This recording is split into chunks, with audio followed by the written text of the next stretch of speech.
Welcome and welcome back. This video, we're going to cover our top 2 drills to teach the kettlebell swing. Well, we got 2. What are they? We've got 2. If I'm going to pick 2 drills... Which you are. I will. The 2 that I'm going to pick, the timing drill, incorporating the eye targets, and arms down jumps. These incorporate all the things that you need to actually experience a kettlebell swing. You will need to do a few more things. Potentially, you need to make sure that you move through the hips and the knees without moving through the spine. There are some prerequisites here, but assuming you can do that, these are going to be my top 2. The first one, the timing drill with the eye targets, this teaches you where your eyes need to be and when, and it teaches you what happens in the swing and when. Yes, it's slow motion, but if you get this down, you can carry this into your full speed swing, and this is the bulk of what you need to do. Looks something like this. So go into your backswing, find something that's a nice bright target. Got that kettlebell here. Yeah. And he's gonna also look straight across at the top. So anywhere between 5 and 10 feet in front of you, eyes are gonna be on that. Stand up for 1.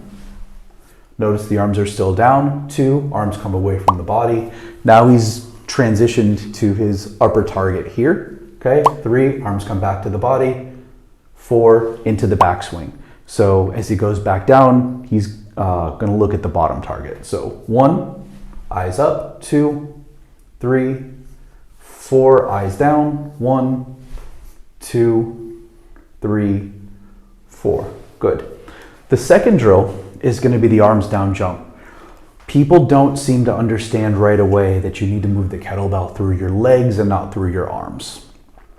For that reason, a long time ago, we stopped paying attention to deadlifting so much because just like every other kettlebell coach, we were teaching all kinds of deadlifting. And then when it's time to do the actual swing, people had no clue what to do because the deadlift doesn't teach the swing. What it does is it teaches you how to move through the hips and up the spine. It can prepare your tissues. Right. Okay? It's a helpful thing. But to do a deadlift and then say, okay, now swing, you're missing a lot of steps. So we realized that a jump is actually a lot more similar to a swing than a deadlift is, so we started doing jumps. The problem with jumps, though, is people will use their arms still to power the movement.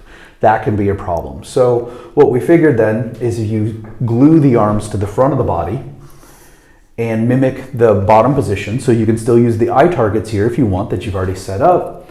So glue the arms to the body and don't let them go. Don't let them leave. And you're just going to go ahead and jump, transition the eyes at the top, and then back into the backswing.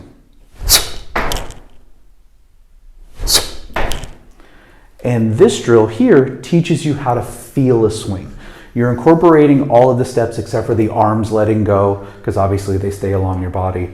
But between these 2, you put these together, this has everything you need to feel a swing. When you actually get a kettlebell in your hand, yes, you'll need to learn how to hike, but when you get a kettlebell in your hand, it's gonna feel like a familiar action.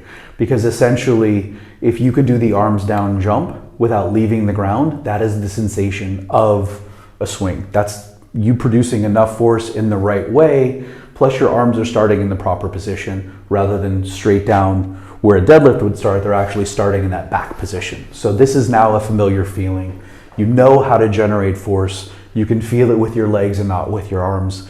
A lot of people I give this to and suddenly like, oh, I've got no motion. Well, why you had no motion is because you were doing a top-down swing. You were using your upper body to propel the bell rather than your lower body. You glue the arms to the body, there's no way around that. You need to learn how to use your legs.